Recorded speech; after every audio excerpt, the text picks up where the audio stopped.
이런 사람의 아들로는 단 1분 1초도 살 수 없습니다. 고결의 목소리가 서재를 갈랐습니다. 제발 할아버지가 눈 감으신 뒤에 신청해라. 고대치가 아들의 팔을 붙들며 매달렸습니다. 동의가 필요하니 그쪽이나 순순히 따를 생각을 하시죠. 고결은 서늘하게 팔을 뿌리치고 돌아섰습니다. 그런데 그 시각 병든 노인은 왜 떨리는 손으로 검찰에 전화를 걸고 있었을까요? 그토록 원망받던 할아버지가 왜 마지막 힘을 짜내 25년 전 진실을 파헤치고 있었을까요? 아버지의 손으로 아들의 죄가 세상에 드러나는 그 잔인한 밤이 시작되고 있었습니다. 파양이라는 두 글자가 남기고 간 정적 속에 고대치는 텅 빈 서재에 홀로 서 있었습니다. 조금 전까지 조성준이 던지고 간 말들이 귓가에서 좀처럼 떠나지 않았습니다. 조성준은 문을 나서기 전 좀처럼 물러서지 않는 얼굴로 그를 몰아세웠습니다. 사장님이 고결이라면 그 집 아들로 단 하루라도 살 수 있겠습니까? 조성준의 목소리에는 25년 묵은 죄책감이 서려 있었습니다. 100번, 1000번이라도 그 앞에 무릎을 꿇으셔야 하는 것 아닙니까? 제발 이번 한 번만이라도 순리대로 사시란 말입니다. 고대치는 그 말에 아무 대꾸도 하지 못했습니다. 대꾸할 말이 없었기에 그저 입을 다물 수밖에 없었습니다. 혼자가 되자 초조함이 물밀듯 밀려왔습니다.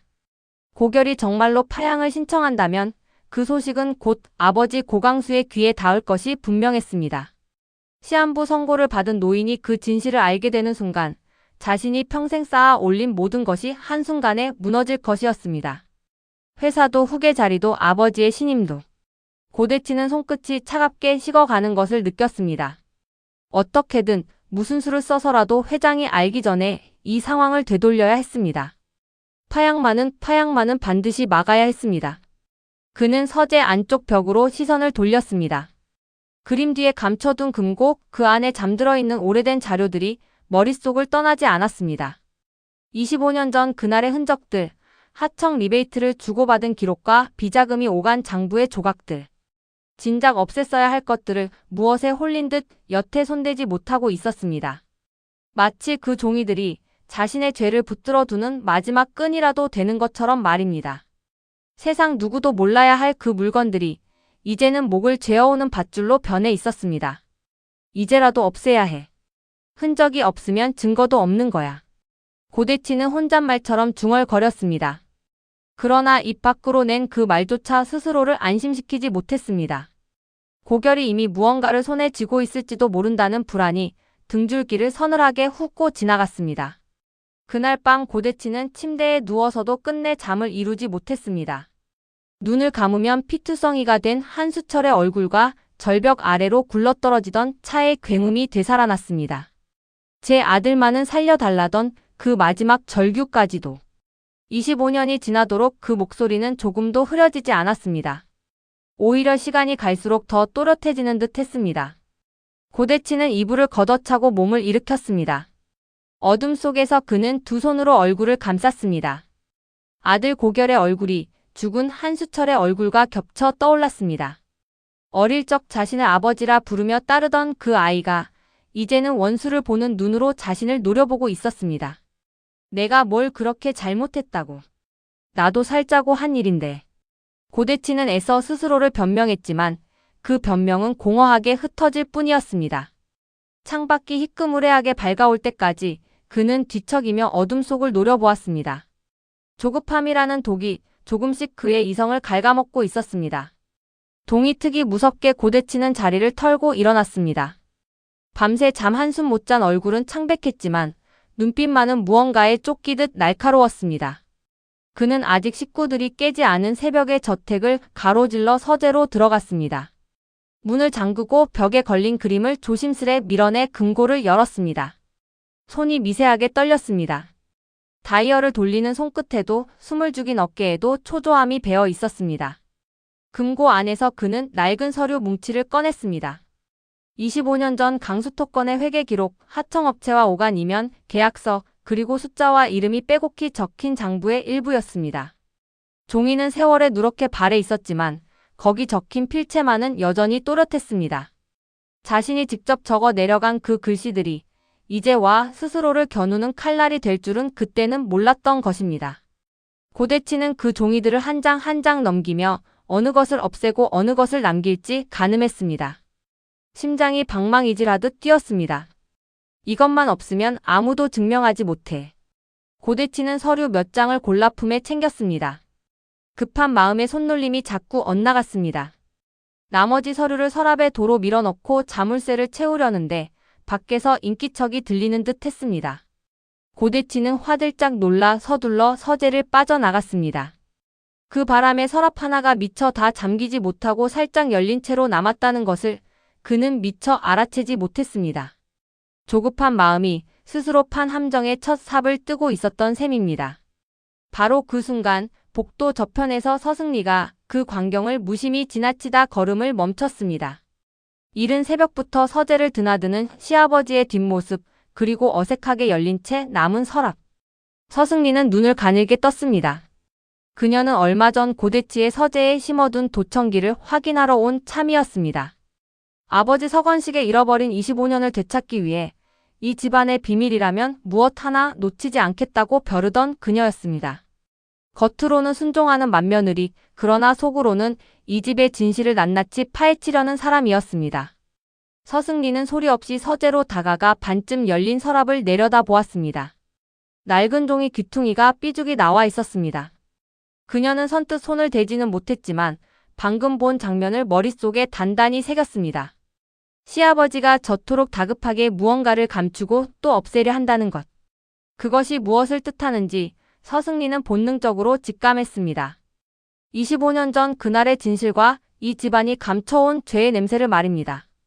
서승리는 손끝으로 도청기의 상태를 조용히 확인하고는 발소리를 죽여 복도를 빠져나왔습니다. 가슴이 서늘하게 뛰었습니다.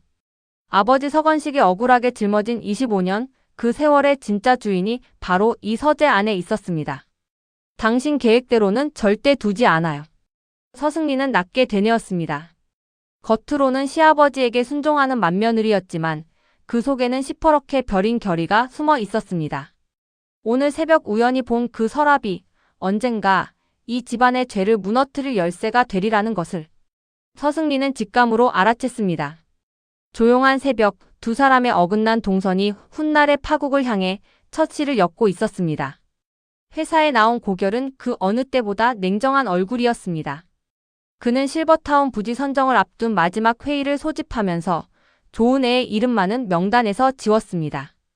회의 자료도 최종 부지에 관한 어떤 정보도 좋은 애에게는 닿지 않도록 못을 박았습니다. 한때 원팀으로 밤을 새우던 사람을 이제는 얼음처럼 밀어내고 있었습니다. 그 냉정함 뒤에 어떤 마음이 감춰져 있는지 고결 자신조차 애써 들여다보려 하지 않았습니다. 회의실을 나선 김성국은 홀로 남은 조은혜에게 미안한 기색을 감추지 못했습니다. 조은혜 인턴님, 이건 좀. 최종 부지가 어디로 정해졌는지도 인턴님께는 알리지 말라고 하셔서요. 김성국은 뒷머리를 긁적였습니다. 두 분이 얼른 예전처럼 돌아오시면 좋겠는데 말입니다. 팀 분위기가 영 예전 같지가 않아서요. 조은혜는 애써 옅은 미소를 지어 보였지만 그 미소는 이내 흔들렸습니다. 괜찮아요, 대리님. 신경 쓰지 마세요. 그렇게 대답하는 목소리에도 힘이 없었습니다. 혼자가 된 조은혜는 텅 빈 회의실 유리 너머를 바라보았습니다. 대체 어디를 부지로 골랐길래 자신에게조차 함구령을 내렸을까? 그러나 이내 부지 따위가 문제가 아니라는 것을 스스로도 알았습니다. 문제는 고결의 마음이 자신에게서 완전히 닫혀버렸다는 것이었습니다. 이제 그 어떤 정도 기대하지 말아요. 옥상에서 등을 돌리던 고결의 서늘한 목소리가 다시 귓가를 스쳤습니다. 조은혜는 가슴이 저릿하게 아려오는 것을 꾹 눌러 삼켰습니다. 그럴수록 눈물이 아니라 오기가 차올랐습니다. 그럼에도 조은혜는 무너지지 않았습니다. 아버지를 그렇게 잃은 고결이 상처를 딛고 다시 일어서려면 반드시 지나야 할 통과 의례가 있다고 믿었기 때문입니다. 그리고 그 길목에서 고결에게 지금 가장 필요한 사람이 누구인지 조은혜는 이미 답을 찾은 참이었습니다. 살아 돌아올 수 없는 아버지를 어떻게든 다시 한번 마주하게 해주는 것. 그 무모하고도 간절한 방법을 위해 조은혜는 대학 선배 성현에게 조심스레 부탁을 넣어둔 터였습니다. 아버지 없이는 결코 되돌릴 수 없다고 여기는 그 상실을 아주 잠깐이라도 메워주고 싶었습니다. 그 방법이 성공할지 어떨지는 알 수 없었지만 지금 조은혜가 붙들 수 있는 유일한 끈이었습니다. 휴대폰을 손에 쥔 조은혜는 성현에게서 올 연락을 초조하게 기다렸습니다. 화면에 아무런 알림도 뜨지 않을 때마다 마음이 바짝바짝 타들어갔습니다. 선배, 제발 조금만 서둘러 주세요. 조은혜는 낮게 중얼거렸습니다. 지금 이 순간에도 홀로 무너지고 있을 고결을 떠올리면 한시도 마음을 놓을 수가 없었습니다. 조은혜는 두 손을 꼭 맞잡고 닫혀버린 그 마음의 문을 다시 열 신락 같은 희망에 매달렸습니다. 그것이 지금 자신이 할 수 있는 전부라는 것을 조은혜는 잘 알고 있었습니다. 그 무렵고 시저택의 안방에서는 기력이 눈에 띄게 쇠한 고강수가 창가에 앉아 있었습니다. 시한부 선고를 받은 뒤로 몸은 하루가 다르게 야위어 갔지만 그의 눈빛만은 여전히 형형했습니다. 그는 사람을 물리고 오랜 세월 자신의 그림자처럼 곁을 지켜온 주용만을 조용히 불러들였습니다. 문틈으로 새어드는 낮은 햇살조차 버거운 듯 노인의 어깨는 눈에 띄게 굽어 있었습니다. 쭈 비서 문 닫고 이리 가까이 오게. 고강수의 목소리는 낮고 무거웠습니다. 주용만은 조심스레 다가와 곁에 섰습니다. 회장님, 무리하시면 안 됩니다. 몸부터 챙기셔야지요. 주용만이 걱정스레 말했지만 고강수는 천천히 고개를 저었습니다. 내가 살 날이 얼마 안 남았어. 그 전에 꼭 밝혀야 할 게 있네. 자네만은 나를 도와줘야겠어. 그 말에 주용만은 차마 더는 만류하지 못하고 입을 다물었습니다. 주용만은 잠시 망설이다 품에서 낡은 수첩 한 권을 꺼냈습니다. 그것은 25년 전의 일들을 적어둔 자신의 옛 기록이었습니다. 말씀하신 그날 2001년 5월 16일이 확실합니다. 주용만은 수첩을 넘기며 천천히 짚어 나갔습니다. 그 사고가 난 다음 날 당시 전무였던 대치 사장님이 유독 늦게 출근한 기록이 여기 이렇게 남아 있습니다. 고강수의 눈이 가늘게 떨렸습니다.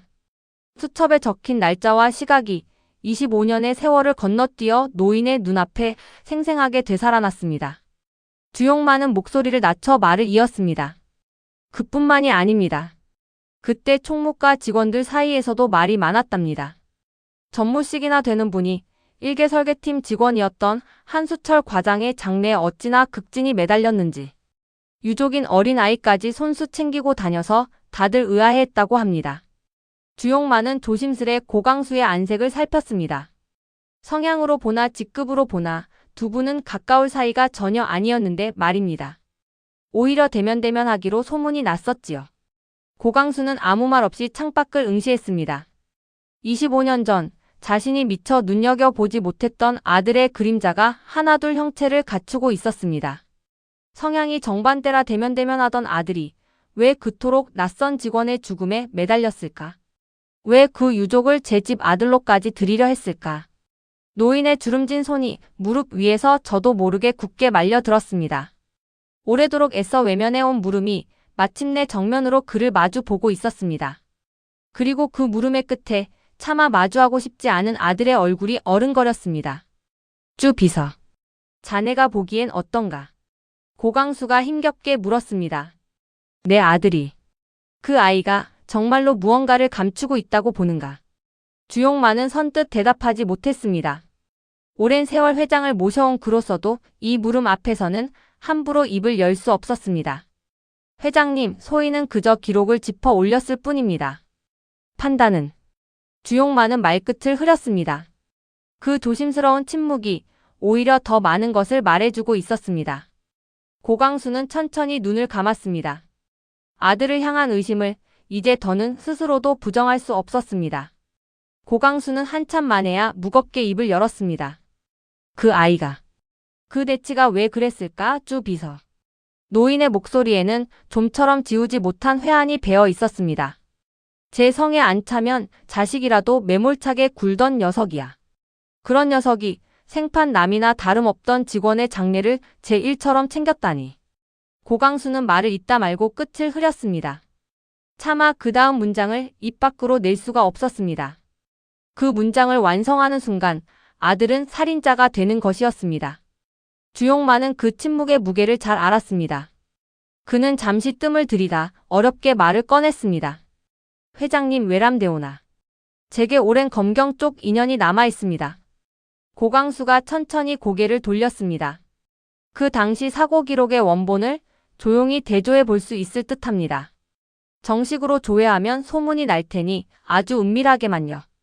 주용만은 조심스러운 얼굴로 노인의 결정을 기다렸습니다. 그 역시 이 일이 어떤 파장을 불러올지 잘 알기에 함부로 재촉할 수 없었습니다. 원본을. 고강수는 그 말을 되뇌었습니다.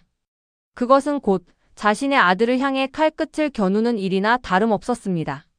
한번 확인하고 나면 다시는 모른 척 눈 감을 수 없게 될 터였습니다. 노인의 가슴 속에서 아비로서의 미련과 어른으로서의 책임이 팽팽하게 맞섰습니다. 그러나 오래 걸리지 않았습니다. 이대로 눈을 감으면 이름조차 낯선 한 사내의 억울한 죽음이 영영 어둠에 묻힐 것이었습니다. 그리고 그 죽음의 자식을 자신은 25년째 손자로 품고 있었습니다. 그 아이의 서늘한 눈빛이 노인의 결심을 재촉했습니다. 그렇게 하게. 고강수는 마침내 무겁게 고개를 끄덕였습니다. 어떤 결과가 나오든 내가 다 감당하겠네. 이건 내가 마지막으로 바로 잡아야 할 숙제야. 노인의 목소리는 가늘게 떨렸지만 그 안에는 흔들림 없는 결기가 서려 있었습니다. 혹여 그 결과가 내가 두려워하는 그대로라 해도 나는 물러서지 않을 것이야. 주용만은 그런 고강수를 안타깝게 바라보다 깊이 고개를 숙였습니다. 알겠습니다, 회장님. 최대한 서두르겠습니다. 부디 그때까지 옥체를 보전하십시오. 주용만이 물러간 뒤 고강수는 오래도록 그 자리에 앉아 있었습니다. 자신이 방금 무슨 문을 열어젖혔는지 노인은 똑똑히 알고 있었습니다.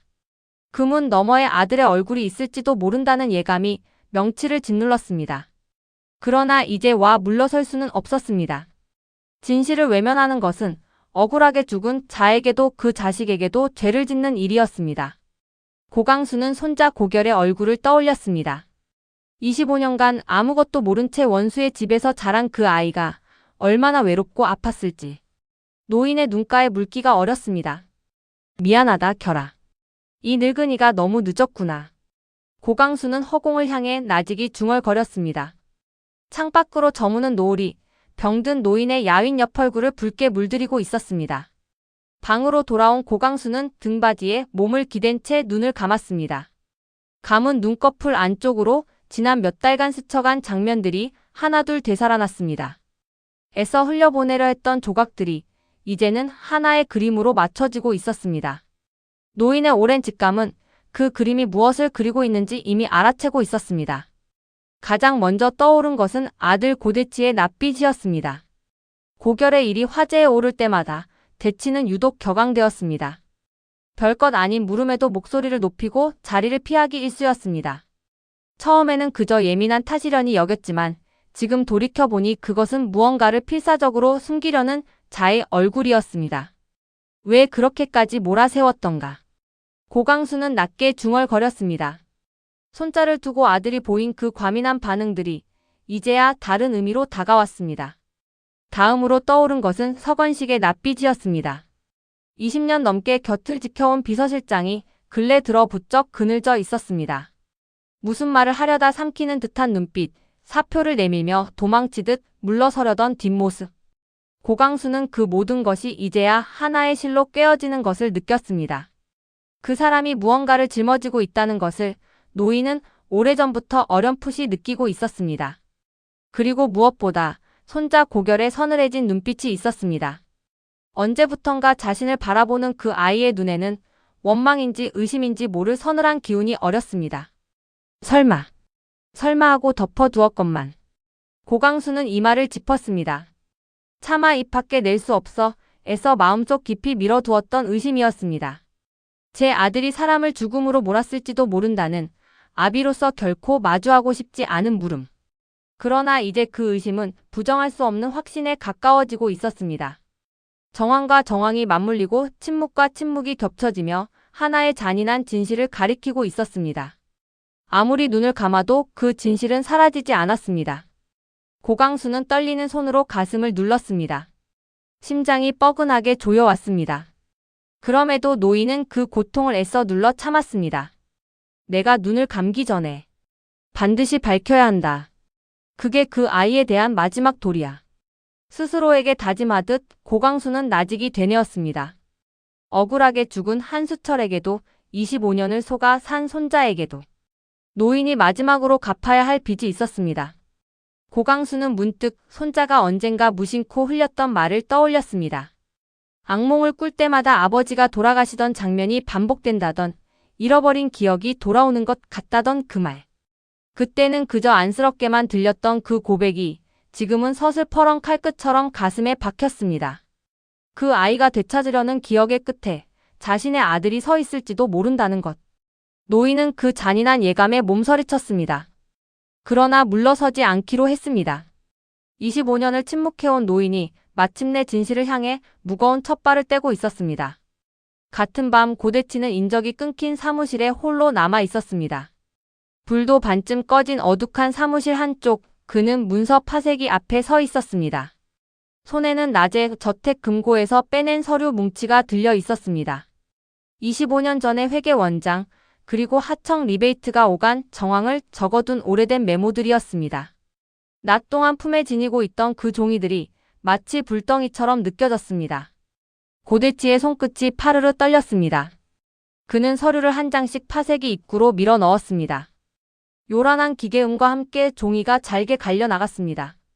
25년을 짓눌러온 죄의 흔적이 산산조각 나는 소리에 고대치는 잠시나마 숨통이 트이는 듯 했습니다. 그래, 이것들만 없으면 돼.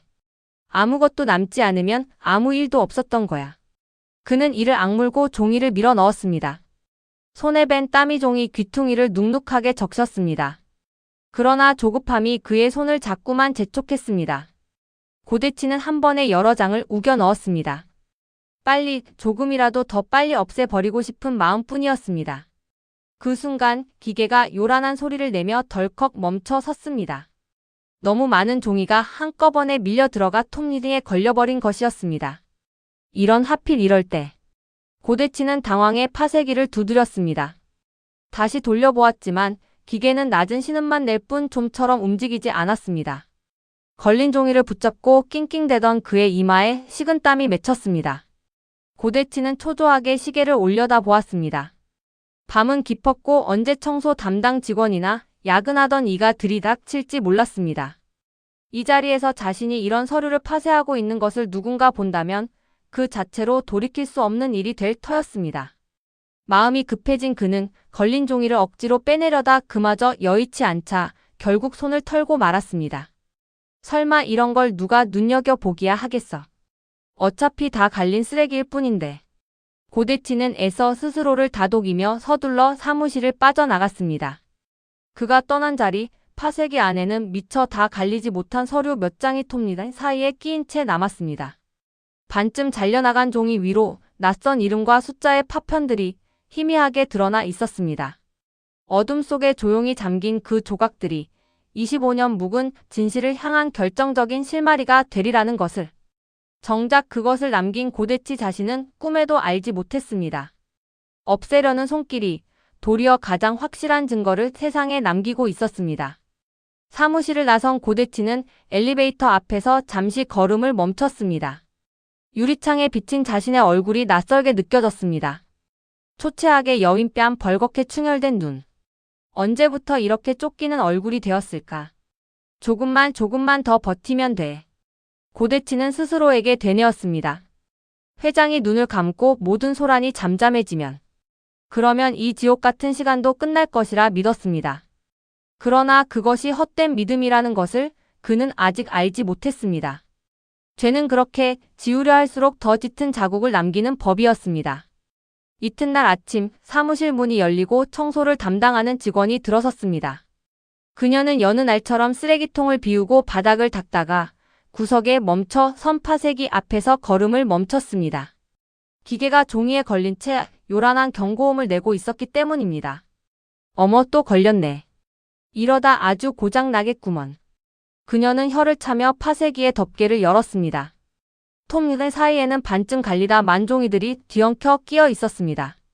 그녀는 익숙한 손놀림으로 걸린 종이를 하나하나 빼내기 시작했습니다.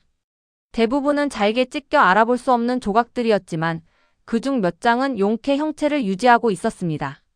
그녀는 무심코 그 종이 조각들을 손바닥 위에 펼쳐보았습니다. 누렇게 바랜 종이 위에 낯선 사람의 이름과 알 수 없는 숫자들이 빼곡히 적혀 있었습니다. 이게 뭐라니? 무슨 오래된 장부 같은데. 그녀는 고개를 갸웃했습니다. 회사의 문서라면 함부로 버려서는 안 된다는 것쯤은 오래 일한 그녀도 잘 알고 있었습니다. 특히 이렇게 이름과 숫자가 적힌 종이라면 더욱 그랬습니다. 그녀는 잠시 망설이다가 그 조각들을 차마 쓰레기통에 넣지 못하고 사무실 한쪽 서랍에 곱게 넣어 두었습니다. 나중에 누가 찾을지도 모르니 일단 여기 넣어두자. 그녀는 별 생각 없이 서랍을 닫았습니다. 그것은 지극히 사소한 아무 의미도 없어 보이는 행동이었습니다. 그녀 자신도 그 종이가 무엇인지 전혀 알지 못했고 그저 습관처럼 챙겨두었을 뿐이었습니다. 아무도 그 순간을 눈여겨보지 않았습니다. 어젯밤 그토록 초조하게 증거를 없애려던 고대치조차 자신이 흘린 이 작은 불씨가 사무실 서랍 속에 조용히 살아남았다는 것을 꿈에도 몰랐습니다. 완전 범죄란 애초에 존재하지 않는 법이었습니다. 서랍 속에 잠든 그 종이 조각들은 언젠가 반드시 빛을 볼 운명이었습니다. 25년 전 한 사람의 목숨을 앗아간 죄의 실체가 바로 그 낯선 이름과 숫자 안에 고스란히 담겨 있었기 때문입니다. 아무도 눈치채지 못한 그 조각이 훗날 모든 것을 뒤엎을 결정적 단서로 이어질 씨앗이 되리라는 것을.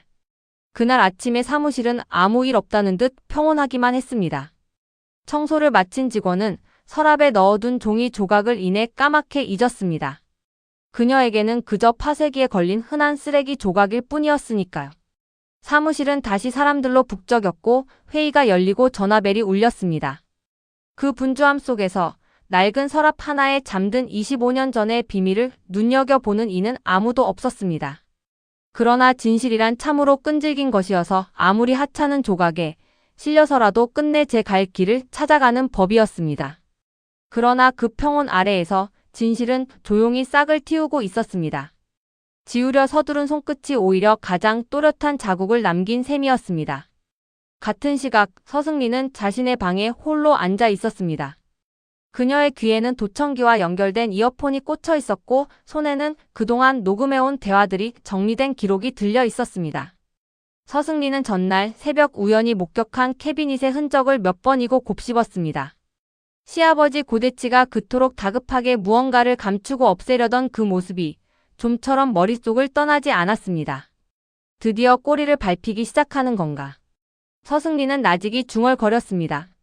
그동안 도청을 통해 조각조각 모아온 정황들이 이제 하나의 그림으로 맞춰지고 있었습니다.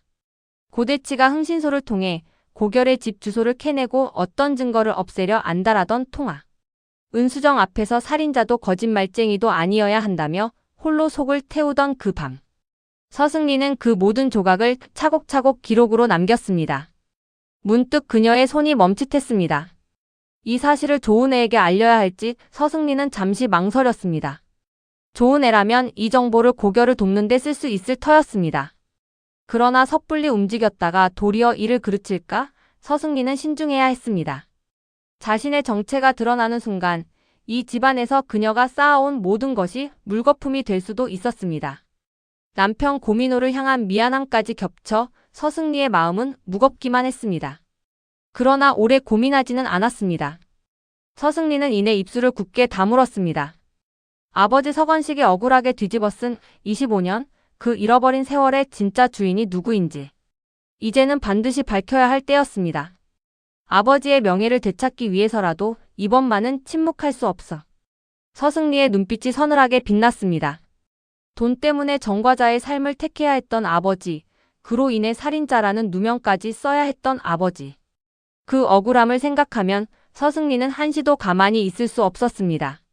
서승리는 그동안 모은 도청 기록과 정황들을 따로 갈무리에 안전한 곳에 보관했습니다. 언젠가 결정적인 순간이 왔을 때 이 기록들이 진실을 증명할 무기가 되어줄 것이었습니다. 그녀는 파일을 단단히 봉하며 다짐했습니다. 겉으로는 여전히 다정한 맏며느리로 남대, 속으로는 이 집안의 죄를 끝까지 파헤치겠다고. 서승리의 조용한 결심이 파국을 향해 또 하나의 실을 보태고 있었습니다. 문득 서승리는 창밖으로 시선을 던졌습니다. 이 집에 시집온 뒤로 겉으로는 웃으면서도 속으로는 늘 칼끝을 세우고 살아야 했습니다. 남편 고민호는 아무것도 모른 채 여전히 자신을 아끼고 있었습니다. 그 미안함이 가끔 서승리의 가슴을 짓눌렀지만 그렇다고 멈출 수는 없었습니다. 아버지의 억울한 25년을 되돌리는 일, 그것이 지금 그녀가 짊어진 유일한 사명이었기 때문입니다. 조금만 더 참으면 돼. 서승리는 스스로에게 되뇌며 마음을 다잡았습니다. 이 집안에서 감춰진 진실은 이제 여러 갈래의 손끝에서 동시에 풀려나오고 있었습니다. 한편 고결은 실버타운 재개발 부지의 최종 보고를 앞두고 홀로 자료를 검토하고 있었습니다. 책상 위에는 정든 동네의 주민간담회 자료가 펼쳐져 있었습니다. 대기업이 그 일대의 땅을 사들여 새로운 사업을 벌이겠다는 계획, 그리고 그 최종 결정권을 쥔 사람이 바로 자신이었습니다. 고결은 담담한 얼굴로 서류를 넘겼습니다. 그러다 그의 손이 한 장의 지도 앞에서 멈췄습니다. 낡은 골목과 오래된 상가들이 촘촘히 그려진 그 지도는 조은혜의 가족이 오래정을 붙이고 살아온 바로 그 동네였습니다. 박순분의 빈대떡집이 있고 함초롱이 뛰놀던 골목이 있고 조은혜와 함께 걸었던 길이 있는 곳. 고결의 눈빛이 아주 잠깐 흔들렸습니다. 그 골목마다 스며있는 사람들의 온기가 냉정하게 굳은 그의 마음 한구석을 건드렸습니다. 여기를 정말 밀어버리는 게 맞나. 고결은 무심코 낮게 중얼거렸습니다. 한때라면 결코 하지 않았을 사업이었습니다. 사람들의 삶터를 지키고 온기를 헤아리던 그 마음. 그러나 지금의 고결에게는 그런 여유가 남아있지 않았습니다. 아버지의 죽음이라는 진실 앞에서 그는 스스로 감정을 모두 얼려버린 사람이 되어 있었습니다. 따뜻함은 곧 약점이 된다는 것을 그는 뼈아프게 배운 참이었습니다. 고결은 잠시 눈을 감았다가 이내 서류를 탁 덮었습니다. 사업은 사업이야. 여기서 흔들리면 안 돼. 그는 스스로에게 냉정하게 못을 박았습니다. 감상에 젖어 있을 때가 아니었습니다. 지금 자신에게 남은 것은 오직 25년 전의 진실을 파헤치고 그 죗값을 묻는 일뿐이었습니다. 그 외의 모든 것은 사치스러운 감정에 불과하다고 여겼습니다. 그렇게 스스로를 다잡으며 고결은 다시 사업 담당자로서의 냉정함으로 돌아갔습니다. 그러나 덮어버린 서류 위로 지워지지 않는 잔상이 남았습니다. 낯익은 골목의 풍경, 그리고 그 안에서 웃던 조은혜의 얼굴. 고결은 애써 그 잔상을 밀어냈습니다. 감정을 얼려야만 견딜 수 있는 나날이었습니다. 다정했던 사람이 이토록 차갑게 변해가는 모습이 어쩌면 이 회차가 그려내는 가장 서늘한 풍경인지도 모릅니다. 상처받은 사람이 스스로를 지키려 마음을 닫는 그 안간힘이 도리어 더 큰 아픔으로 다가왔습니다. 고결은 창가로 다가가 저 멀리 도시의 불빛을 내려다보았습니다. 언젠가 조은혜와 함께 아버지가 남긴 도면으로 두 사람이 살 집을 짓자던 약속이 떠올랐습니다. 그 따뜻했던 꿈이 이제는 아득한 예실처럼 느껴졌습니다. 다 부질없는 짓이었어. 고결은 나직이 중얼거렸습니다. 아버지를 그렇게 잃고도 웃으며 살 수 있으리라 믿었던 자신이 어리석게만 느껴졌습니다. 그러나 아무리 마음을 얼려도 가슴 깊은 곳에서 스멀스멀 올라오는 그리움만은 어쩌지 못했습니다. 그 골목을 지켜주고 싶던 예전의 고결은 이제 어디에도 없었습니다. 며칠 뒤 고강수는 주용만으로부터 은밀한 조사 결과를 전해 들었습니다. 검경 쪽 인연을 통해 25년 전 사고 기록의 원본을 조용히 대조해 본 결과였습니다. 주용만의 얼굴은 그 어느 때보다 무겁게 굳어 있었습니다. 그는 차마 입을 떼기 어려운 듯 한참을 망설이다 겨우 말을 꺼냈습니다. 회장님, 그 당시 현장 조서를 확인해 보니 주용만의 목소리가 가늘게 떨렸습니다. 사고 현장에 있던 차량의 번호가 강수토건 법인 차량과 일치합니다. 그 말에 고강수의 얼굴에서 핏기가 가셨습니다. 법인 차량이라니. 그게 확실한가? 고강수가 힘겹게 되물었습니다. 주용만은 무겁게 고개를 끄덕였습니다. 몇 번을 다시 확인했습니다. 틀림이 없습니다, 회장님. 25년 전 그날 한수철의 목숨을 앗아간 그 차가 회사의 법인 차량이었다는 사실. 그것은 곧 그 차를 몰 수 있었던 사람이 극히 제한되어 있었다는 뜻이었습니다. 당시 그 법인 차량을 사용할 수 있던 사람. 고강수의 머릿속에 애써 밀어내온 아들의 얼굴이 다시금 떠올랐습니다. 회장 자신과 아들 고대치, 그리고 운전을 하지 않던 서건식. 진실은 이제 좁혀질 대로 좁혀져 단 하나의 이름만을 가리키고 있었습니다. 고강수의 손이 가늘게 떨리기 시작했습니다. 무릎 위에 놓인 야윈 손이 걷잡을 수 없이 떨렸습니다. 마지막까지 붙들고 있던 신락 같은 부정마저 이 한마디 앞에서 무너져 내렸습니다. 자신의 아들이 사람을 죽였습니다. 그것도 억울한 한 사내를, 그리고 그 자식을 25년째 자신의 손자로 두고 있었습니다. 노인의 입에서 낮은 신음이 새어나왔습니다. 대치야. 네가 정말로. 차마 뒷말을 잇지 못한 채 고강수는 눈을 질끈 감았습니다. 주용만은 그런 고강수를 안타깝게 바라볼 뿐 어떤 위로의 말도 건네지 못했습니다. 세상 그 어떤 말도 지금 노인의 가슴을 짓누르는 무게를 덜어줄 수 없다는 것을 알았기 때문입니다. 방 안에는 무거운 침묵만이 흘렀습니다. 창밖의 바람 소리조차 이 잔인한 진실 앞에서는 숨을 죽이는 듯 했습니다. 고강수는 떨리는 손으로 가슴을 짚었습니다. 내가 그 아이를 그 집에 들였어. 죽은 이의 자식을 그 죽음의 원흉인 제 아비 밑에서 자라게 했단 말이지. 고강수의 목소리가 처참하게 떨렸습니다. 25년 전 마당에 홀로 남은 어린 고결을 보고 한달음에 데려왔던 그날. 그것이 속죄인 줄로만 알았던 그 선택이 실은 그 아이에게 또 다른 지옥을 안긴 것이었습니다. 노인은 자신이 저지른 뒤늦은 잘못의 무게에 짓눌려 한동안 숨조차 제대로 쉬지 못했습니다. 그러나 이제라도 바로 잡아야 했습니다. 그것만이 손자에게 남은 마지막 도리였습니다. 아비로서 감당해야 할 가장 참혹한 진실이 마침내 온전한 모습으로 그의 앞에 서 있었습니다. 한참을 눈 감고 있던 고강수는 마침내 무언가를 결심한 듯 천천히 눈을 떴습니다. 노인의 눈빛에는 슬픔과 결기가 동시에 서려 있었습니다. 그는 떨리는 손으로 몸을 지탱하며 힘겹게 자리에서 일어섰습니다. 회장님, 무리하시면 안 됩니다. 곁에 있던 주용만이 황급히 부축하려 했지만 고강수는 손을 들어 그를 막았습니다. 괜찮네. 이건 내가 직접 해야 할 일이야. 고강수는 한 걸음 한 걸음 힘겹게 옮겨 탁자 위에 수화기를 집어들었습니다. 그의 손끝이 파르르 떨렸습니다. 지금 그가 걸려는 전화 한 통이 자신의 아들을 파멸로 몰아넣으리라는 것을 노인은 똑똑히 알고 있었습니다. 그럼에도 그는 멈추지 않았습니다. 오래전 인연이 있던 검찰 관계자의 번호를 고강수는 천천히 눌렀습니다. 신호음이 이어지는 동안 노인의 머릿속으로 아들 고대치의 어린 시절이 스쳐갔습니다. 품에 안겨 방긋 웃던 갓난아이, 회사를 물려받겠다며 눈을 반짝이던 청년. 그 아이가 어쩌다 이 지경에 이르렀을까? 자신이 너무 회사 일에만 매달려 자식 농사를 그르친 탓은 아닐까? 회한이 밀려왔지만 고강수는 이를 악물었습니다. 지금 이 순간에도 억울하게 묻혀있는 한 사람의 죽음이 노인의 등을 떠밀고 있었습니다. 이윽고 상대가 전화를 받자 고강수는 목소리를 가다듬었습니다. 오랜만이요. 나 강수토건 고강수요. 그의 목소리는 가늘게 떨렸지만 한마디 한마디에는 흔들림이 없었습니다. 다름이 아니라 25년 전 2001년에 있었던 교통사고 하나를 다시 들여다봐 주었으면 하오. 정빈경찰서 관할이었소. 부탁하오. 이 늙은이의 마지막 청이라 여기고 말이오. 고강수는 그렇게 제 손으로 아들의 죄를 재수사 선상에 올렸습니다. 전화를 마친 노인의 이마에는 식은땀이 맺혀 있었습니다. 그는 수화기를 내려놓고 잠시 벽에 몸을 기댔습니다.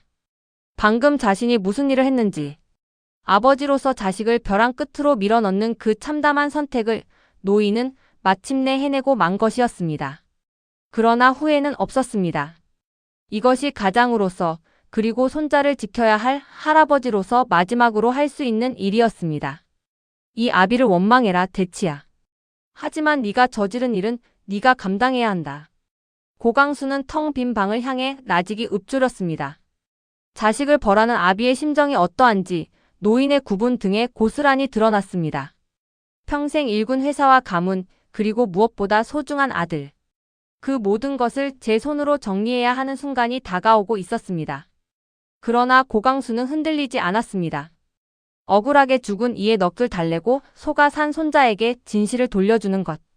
그것이 남은 생에 그가 마쳐야 할 마지막 소임이었습니다. 25년의 침묵을 깨는 노인의 결단이 마침내 세상 밖으로 첫걸음을 내디뎠습니다. 전화를 끝맺기가 무섭게 고강수의 얼굴이 일그러졌습니다. 벽에 기댄 채 서 있던 노인의 몸이 갑자기 휘청 기울었습니다. 회장님.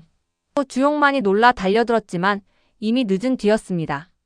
고강수는 한 손으로 가슴을 움켜쥐며 그 자리에 힘없이 무너져 내렸습니다. 마지막 힘을 짜내 전화를 건 그 순간 노인의 쇠약한 심장이 끝내 버티지 못한 것이었습니다. 회장님. 정신 차리십시오, 회장님. 주용만이 고강수를 부축하며 다급하게 외쳤습니다. 노인의 얼굴은 창백하게 질려 있었고 숨소리는 가늘고 위태로웠습니다. 주용만의 외침을 듣고 마침 근처에 있던 이영화가 방으로 뛰어 들어왔습니다.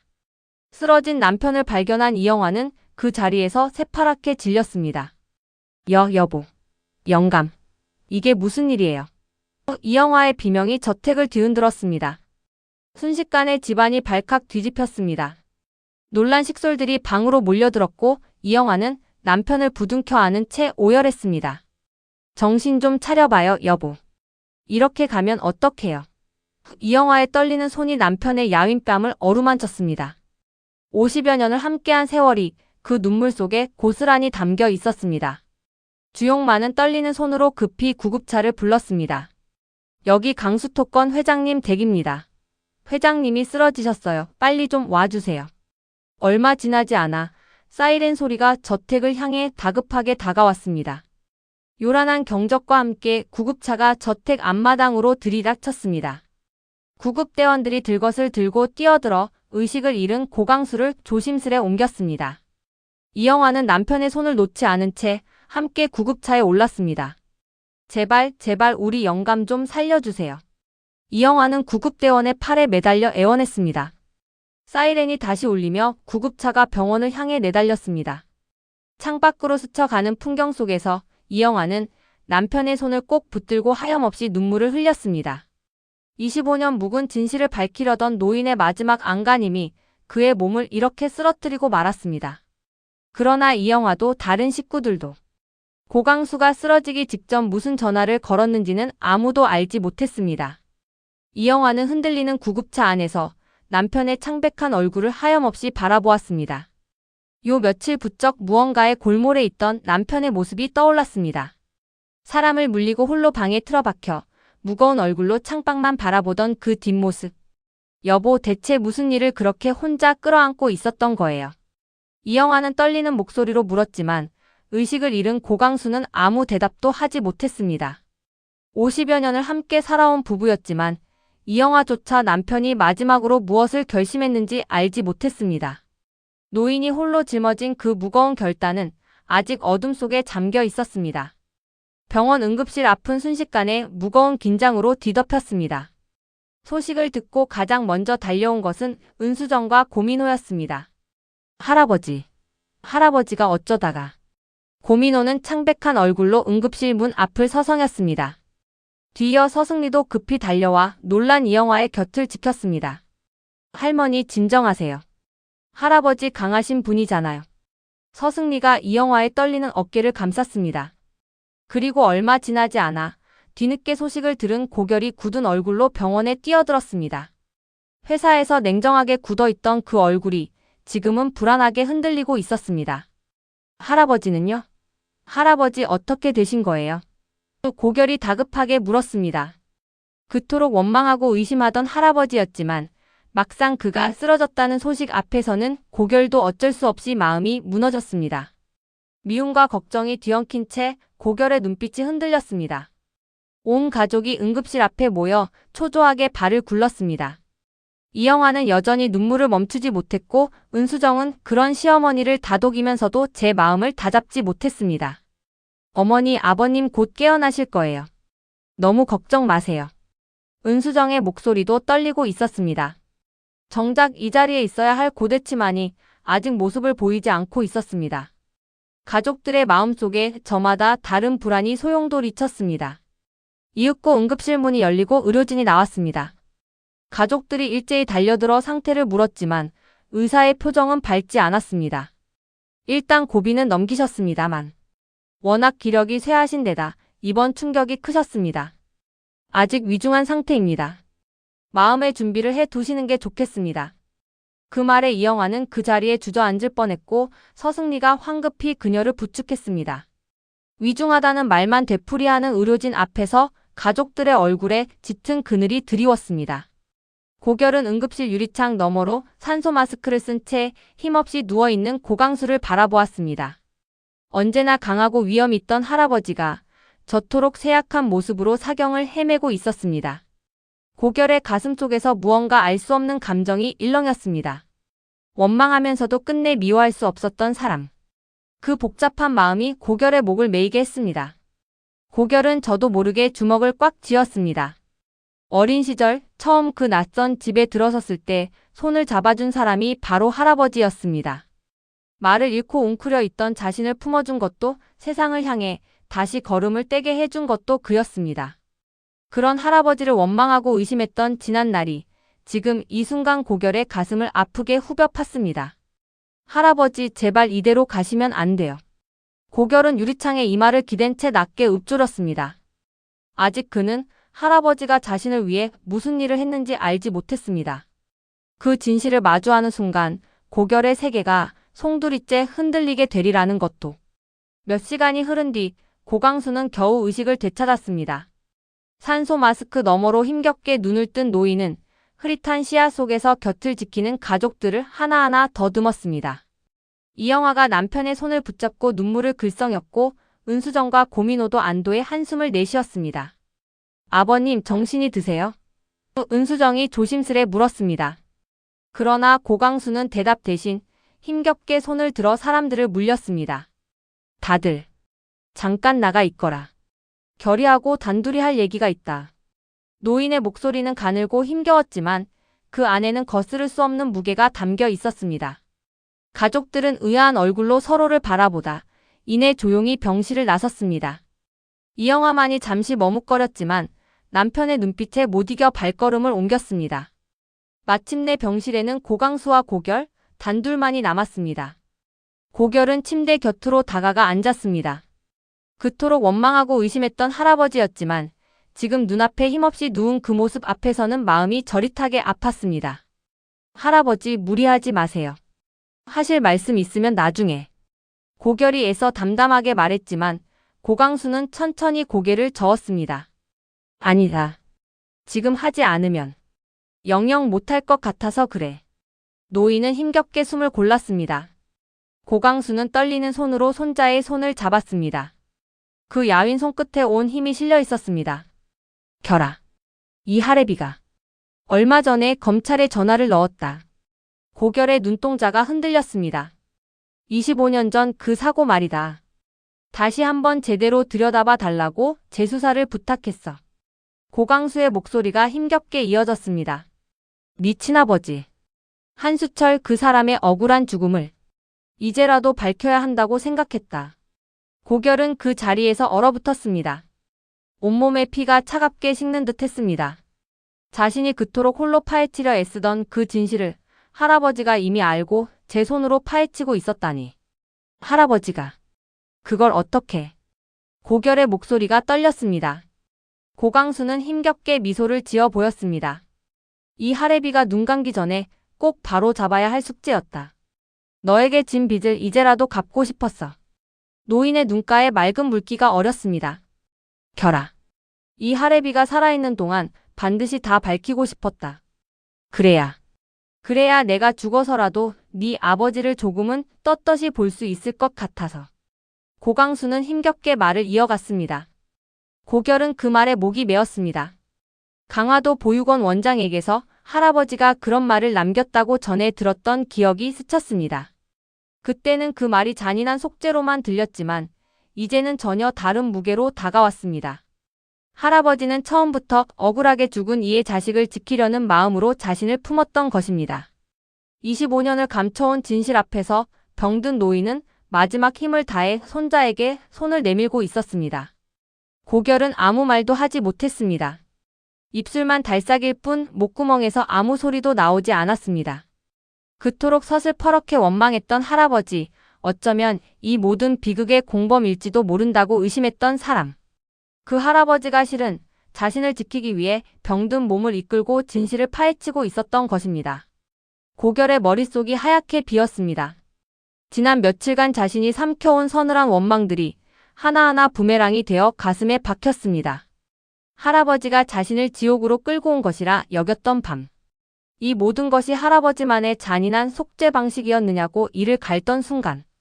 그 모든 원망이 이제는 견딜 수 없는 죄책감으로 뒤바뀌었습니다. 제가 할아버지를. 고결은 차마 말을 잇지 못했습니다. 고강수는 그런 손자의 마음을 헤아린 듯 힘겹게 손을 뻗어 고결의 뺨을 어루만졌습니다. 네가 나를 미워한 거 다 안다.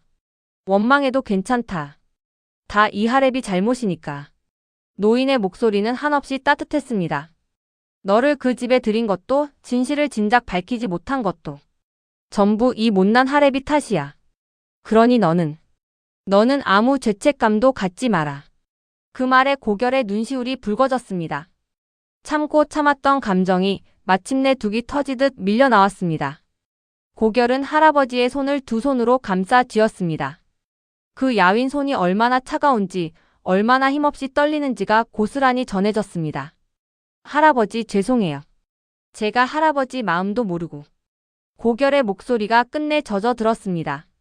냉정하게 얼려두었던 마음이 이 순간 속절없이 무너져 내렸습니다. 할아버지의 진심 앞에서 고결은 비로소 자신이 얼마나 외로운 싸움을 하고 있었는지 깨달았습니다.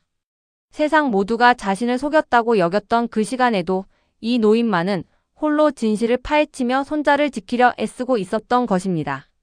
두 사람의 손이 맞잡힌 채 병실에는 오래도록 흐느낌만이 흘렀습니다.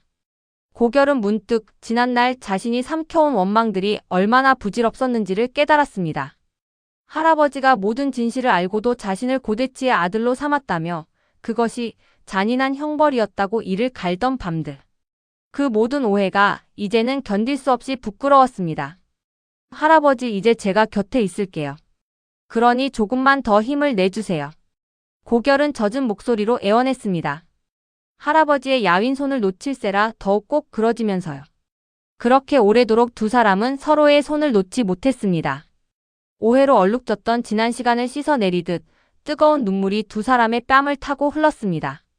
서늘한 의심으로 얼어붙었던 손자의 마음이 할아버지의 사랑 앞에서 마침내 뜨겁게 녹아내리고 있었습니다.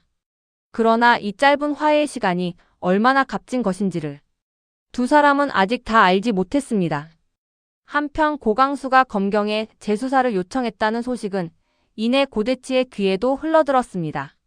그 말을 전해 들은 순간 고대치의 얼굴은 사색이 되었습니다. 재수사라니. 아버지가 직접? 그는 자리에서 벌떡 일어섰습니다. 온몸에서 힘이 빠져나가는 듯 했습니다. 다른 누구도 아닌 자신의 아버지가 제 손으로 아들의 죄를 파헤치려 한다는 사실. 그것은 고대치가 상상조차 하지 못한 일이었습니다. 25년 전의 사고가 다시 수사선상에 오른다면 남아있는 모든 자료가 그를 겨누는 증거가 될 터였습니다. 고대치의 머릿속이 하얗게 질렸습니다. 안 돼. 이대로는 안 돼. 남은 흔적을 하나도 남김없이 없애야 해. 그는 병원으로 달려가야 마땅했지만 위중한 아버지의 병상 대신 다른 곳으로 발길을 돌렸습니다. 지금 그에게는 아버지의 안위보다 제 죄를 감추는 일이 더 급했습니다. 고대치가 향한 곳은 저택의 서재였습니다. 깊은 밤 인적이 끊긴 서재에 홀로 들어선 그는 곧장 금고를 열었습니다. 아직 파쇄하지 못하고 남겨둔 서류들, 25년 전의 리베이트 장부와 이면, 계약의 흔적들이 그 안에 잠들어 있었습니다. 파쇄기로는 부족했습니다. 이번에는 아예 흔적도 없이 완전히 태워 없애야겠다고 마음먹었습니다. 고대치는 서류를 한 알음 안고 벽난로 앞으로 다가갔습니다. 그의 손이 다급하게 움직였습니다. 성냥을 그어 불을 붙이고 서류를 벽난로 안으로 밀어 넣었습니다. 낡은 종이가 순식간에 불길에 휩싸여 타들어갔습니다. 25년을 짓눌러온 죄의 증거들이 재로 변해가는 모습을 보며 고대치는 잠시 숨을 몰아쉬었습니다. 그래, 이렇게 다 없애버리면 돼. 아무도 증명 못해. 아무 일도 없었던 거야. 그는 이를 악물고 서류를 계속 불 속으로 던져 넣었습니다. 그러나 다급한 마음이 손놀림을 자꾸만 흐트러뜨렸습니다. 한꺼번에 너무 많은 서류를 밀어넣은 탓에 미처 불이 옮겨 붙지 못한 종이들이 벽난로 언저리로 밀려났습니다. 고대치는 그것도 모른 채 다 타들어가는 불길만 바라보며 안도의 한숨을 내쉬었습니다. 재수사의 공포에 사로잡힌 그는 정작 제 발밑에서 벌어지는 일을 살피지 못했습니다. 불길이 어느 정도 잦아들자 고대치는 서둘러 벽난로에서 물러섰습니다. 누군가 들이닥칠까 두려운 마음에 그는 남은 죄를 확인할 겨를도 없이 서재를 빠져나갔습니다. 이제 됐어. 이걸로 다 끝난 거야. 고대치는 떨리는 손으로 이마에 식은땀을 훔쳤습니다. 그러나 그 안도는 오래가지 못할 것이었습니다. 병상에 누운 아버지도, 등을 돌린 아들도, 그리고 제 발밑에 흩어진 증거조차. 이제 그의 편은 어디에도 없었습니다.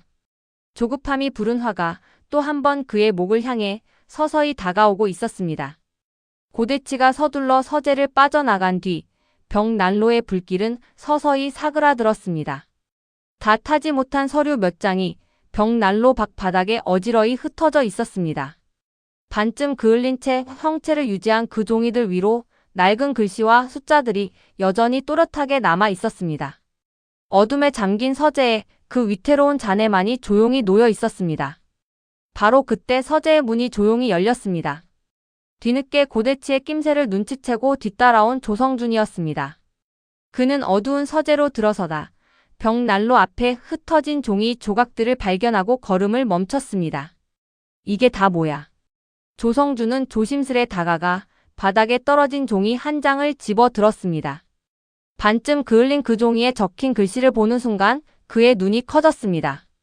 그것은 25년 전 강수토건의 하청 리베이트가 오간 정황을 적어둔 장부의 일부였습니다. 조성준은 그 낡은 필체를 단번에 알아보았습니다.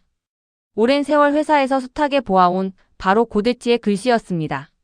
이건 그날의 장부잖아. 조성준의 손이 가늘게 떨렸습니다. 25년 전 한수철이 목숨을 걸고 고발하려 했던 그 비리의 실체가 지금 자신의 손안에 들어와 있었습니다. 조성준은 흩어진 종이 조각들을 하나하나 조심스레 걸어 모았습니다. 그의 가슴이 빠르게 뛰었습니다. 이 장부야말로 25년간 묻혀있던 진실을 밝혀줄 결정적인 물증이었습니다. 고대치가 그토록 없애려 발버둥 쳤던 바로 그 증거가 다급함이 부른 실수로 인해 도리어 세상의 모습을 드러낸 것이었습니다. 결국 하늘이 다 지켜보고 있었구나. 조성준은 낮게 탄식했습니다. 그는 걸어모은 종이들을 조심스레 품에 갈무리했습니다. 25년 전 어린 고결을 구하고도 진실을 밝히지 못해 오래도록 죄책감에 시달려온 조성준이었습니다. 이제 그 손에 모든 것을 바로잡을 열쇠가 쥐어졌습니다.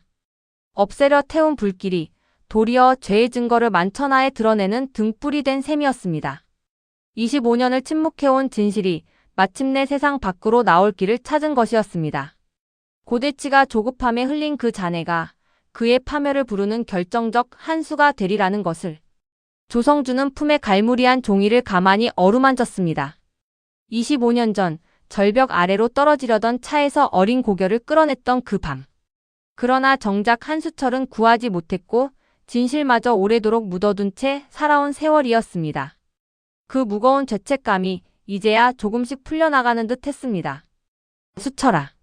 이제야 네 억울함을 풀 수 있겠구나. 조성준은 낮게 읊조렸습니다. 그의 눈가에 오랜 회한이 어렸습니다. 이 장부가 이미 자신의 손을 떠나 조성준의 품에 들어왔다는 것을 정작 고대치 자신만이 까맣게 모르고 있었습니다. 며칠 뒤 위태롭게 고비를 넘긴 고강수는 병원에서 잠시 퇴원해 저택으로 돌아왔습니다. 그러나 그의 몸은 이미 마지막을 향해 기울고 있었습니다.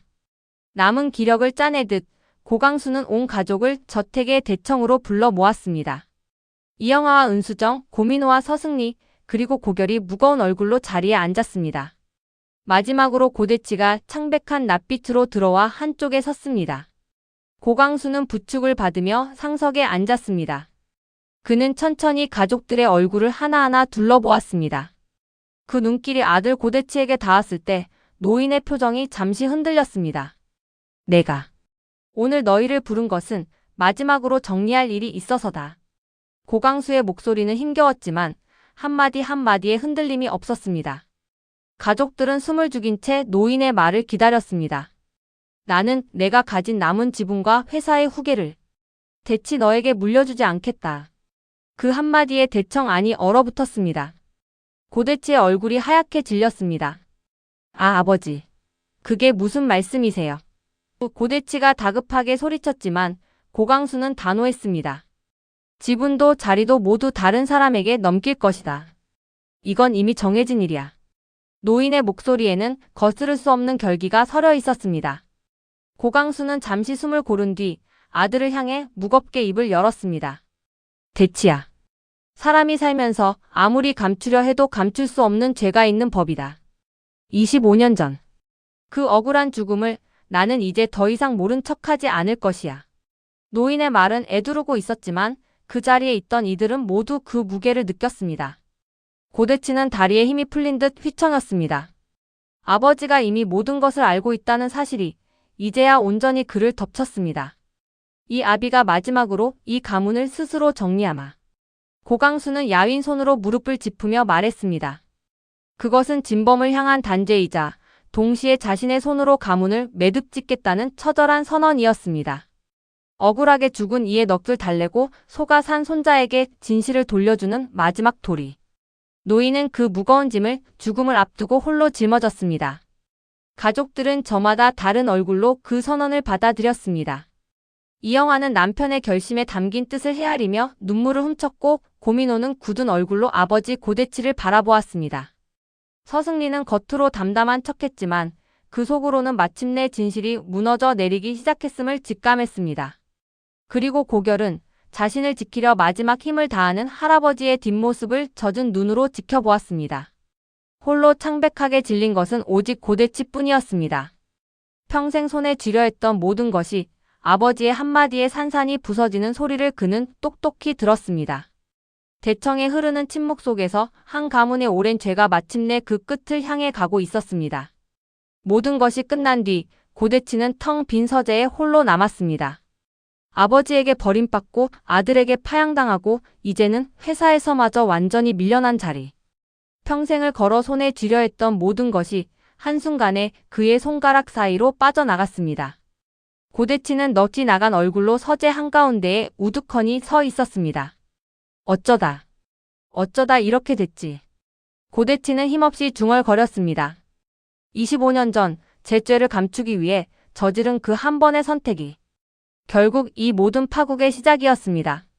비자금을 지키려던 욕심, 아버지에게 발각될까 두려웠던 그 마음이 한 사람을 죽음으로 몰았고 그 자식의 인생을 짓밟았으며 마침내 자기 자신마저 이 자리로 끌고 내려왔습니다. 뒤늦은 후회가 밀려왔지만 이미 돌이킬 수 있는 것은 아무것도 없었습니다. 고대치는 비틀거리며 벽난로 앞으로 다가갔습니다.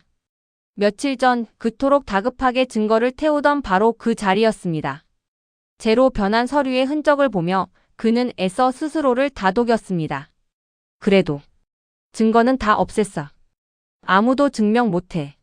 그것만이 무너진 그가 붙들 수 있는 마지막 위안이었습니다. 그러나 그 위안조차 실은 헛개비에 불과했습니다. 고대치는 알지 못했습니다. 그날 밤 다 타지 못하고 벽난로 밖으로 흩어졌던 그 장부의 잔해가 이미 조성준의 손에 고스란히 들려 있다는 것을. 없애려 발버둥 칠수록 더 또렷한 자국을 남긴 그 증거가 지금 이 순간에도 그의 마지막 죗값을 향해 다가오고 있다는 것을. 그는 아무것도 모른 채 헛된 안도 속에 스스로를 가두고 있었습니다. 결국 고대치는 텅 빈 서재 바닥에 힘없이 주저앉았습니다. 아버지도 아들도 회사도. 그가 지키려 했던 모든 것이 한꺼번에 그를 떠나갔습니다. 넓은 서재 안에는 무너져 내린 한 사내의 그림자만이 길게 드리워졌습니다. 25년을 감춰온 죄가 마침내 그 주인을 완전히 집어삼킨 순간이었습니다. 아무리 지우려 해도 지워지지 않는 것이 진실이라는 것을. 고대치는 이제야 텅 빈 어둠 속에서 뼈저리게 깨닫고 있었습니다. 창밖으로 어둠이 짙게 깔렸습니다. 한때 이 서재는 강수그룹의 모든 결정이 내려지던 권력의 심장이었습니다. 그러나 이제 그곳에는 모든 것을 잃고 주저앉은 한 사내의 그림자만이 남았습니다. 고대치는 무릎에 얼굴을 파묻었습니다. 25년 전 그날 만치 않게 한수철을 뒤쫓던 그 순간으로 돌아갈 수만 있다면. 그러나 시간은 결코 되돌릴 수 없었고 그가 저지른 죄 또한 결코 사라지지 않았습니다. 지키려 발버둥 칠수록 더 빠르게 무너져 내린 한 남자의 최후가 그렇게 텅 빈 서재에 조용히 내려앉고 있었습니다. 죄의 대가는 언제나 가장 잔인한 방식으로 그 주인을 찾아오는 법이었습니다. 본편 이야기 잘 보셨는지요? 지금부터는 앞서 방영된 이야기들을 하나씩 되짚어 보겠습니다. 고결이 끝내 파양이라는 말을 꺼내기까지 그 집안에 어떤 일들이 쌓여온 것인지 말입니다. 그리고 병든 고광수가 지금 무엇을 향해 마음을 움직이고 있는지도 함께 살펴보려 합니다. 인물들의 관계와 그동안 깔려온 단서들을 천천히 짚어 가보겠습니다. 그러다 보면 다음 회에 어떤 일이 벌어질지도 어렴풋이 그려질 거예요. 앞선 회차에서 고결은 고대치를 향해 파양을 선언했습니다. 이런 사람의 아들로는 단 1분 1초도 살 수 없다는 말과 함께였습니다. 그 한마디가 얼마나 무거운지 그 집안 사람이라면 누구나 알았습니다. 파양은 단순히 마음이 상해서 던지는 말이 아니었습니다.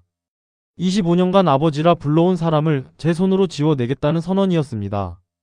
고결이 왜 여기까지 왔는지 되짚어봐야 합니다. 고결은 7살의 친아버지 한수철을 잃었습니다. 그리고 그 죽음의 원흉인 고대치의 아들로 25년을 살아왔습니다. 잃어버린 기억이 돌아오면서 그 모든 진실이 한꺼번에 밀려들었습니다. 앞선 회차에서 고결은 아버지를 죽인 동기가 비자금 장부 은폐였음을 정면으로 짚었습니다. 고대치는 그런 증거가 어디 있느냐며 발뺌했습니다. 그 발뺌 앞에서 고결의 마음은 완전히 돌아섰습니다. 여기서 눈여겨볼 대목이 있습니다. 고결은 파양의 고대치의 동의가 필요하다는 것을 알고 있습니다. 그러니 순순히 따르라며 서늘하게 선을 그었습니다. 아버지의 동의를 받아 아버지를 버리겠다는 것입니다. 그만큼 고결은 감정이 아니라 절차로 움직이고 있습니다. 분노를 쏟아내는 단계를 지나 차갑게 계산하는 단계로 들어선 것입니다. 고대치는 이 파양이 무엇보다 두렵습니다. 파양이 신청되면 그 소식은 곧 고광수의 귀에 닿을 것이기 때문입니다.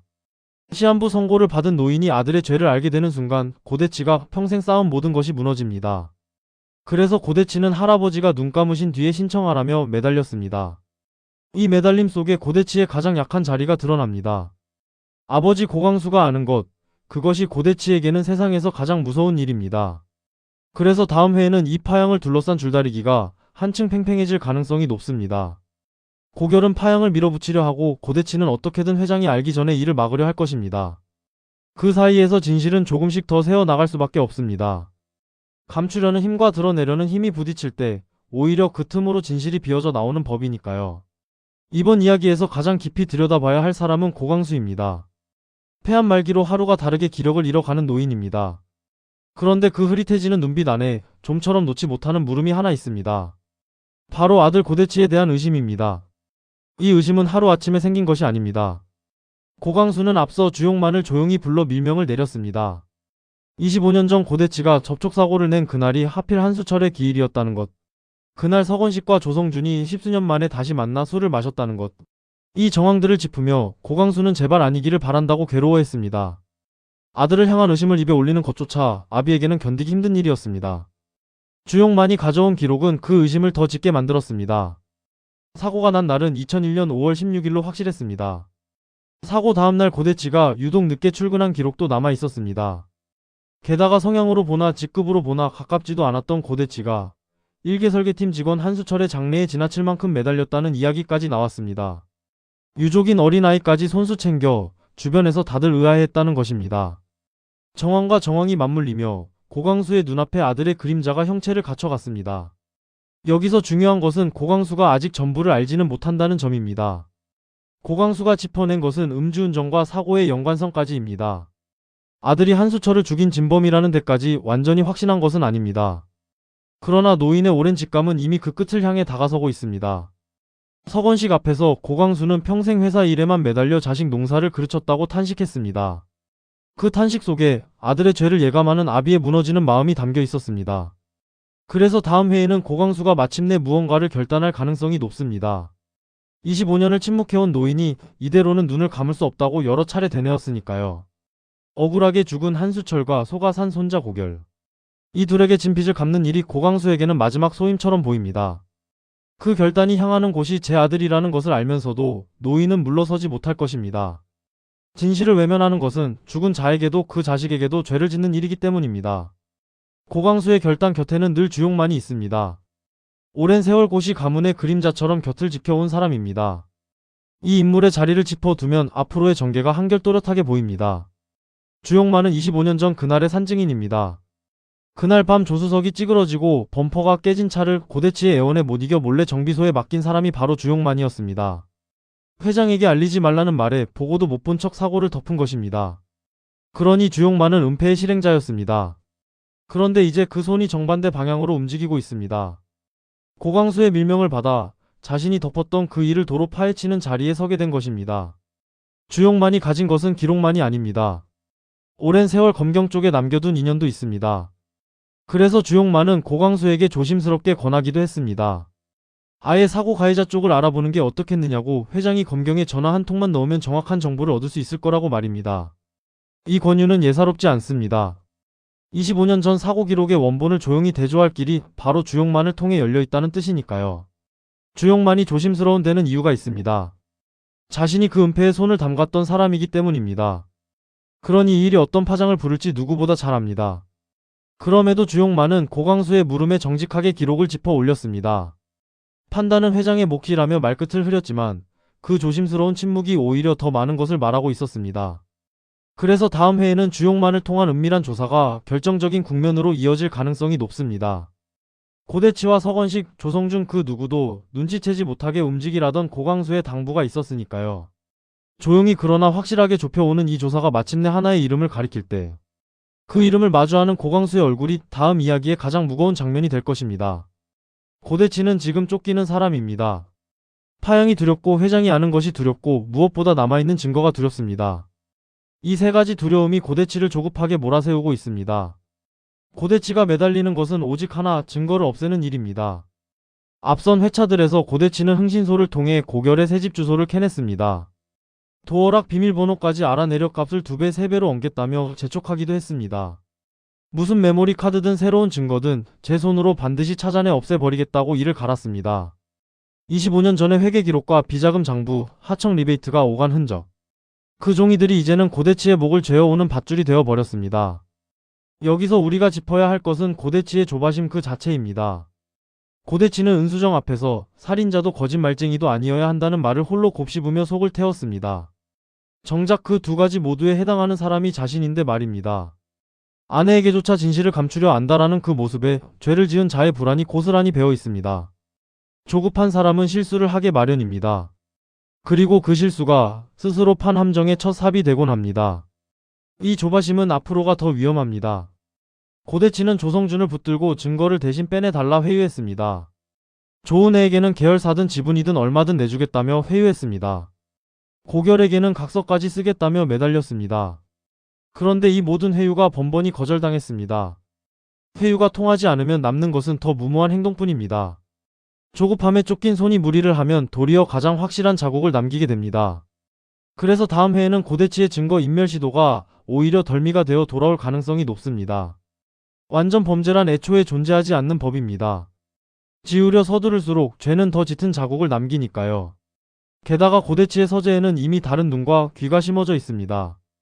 그 이야기는 다음에서 이어가 보겠습니다. 고시 저택 안에는 겉과 속이 완전히 다른 사람이 한 명 있습니다. 바로 맏며느리 서승리입니다. 이 인물이 왜 위험한지 차분히 짚어봐야 합니다. 서승리는 앞선 회차에서 자신의 속내를 처음으로 고결에게 털어놓았습니다.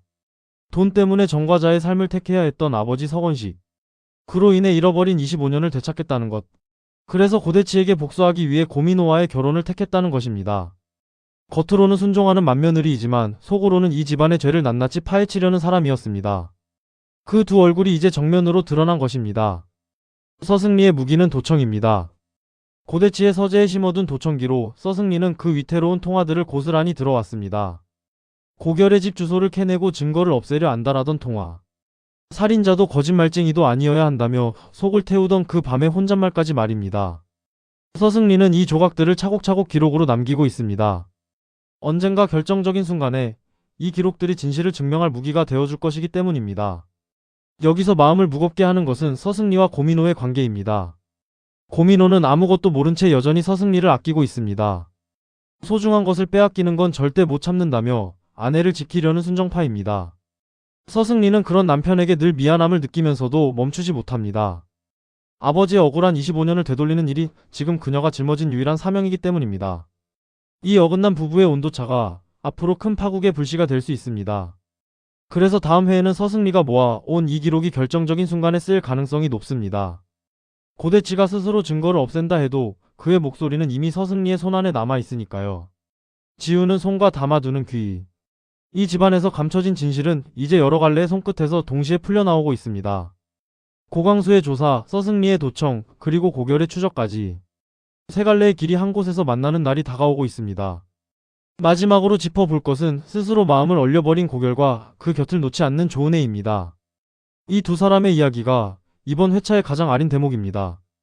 고결은 회사에서 조은혜를 완전히 밀어냈습니다. 실버타운 부지 선정 회의에서 조은혜의 이름을 지웠습니다.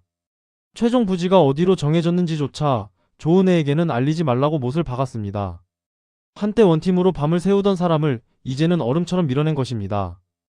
여기서 우리가 봐야 할 것은 고결이 감정을 얼려야만 견딜 수 있는 나날을 보내고 있다는 점입니다. 따뜻함은 곧 약점이 된다는 것을 고결은 뼈아프게 배운 참입니다. 이 얼어붙음은 정든 동네의 재개발에서도 드러납니다. 대기업이 공원부터 시장 골목까지 땅을 사들여 무언가를 짓겠다는 계획.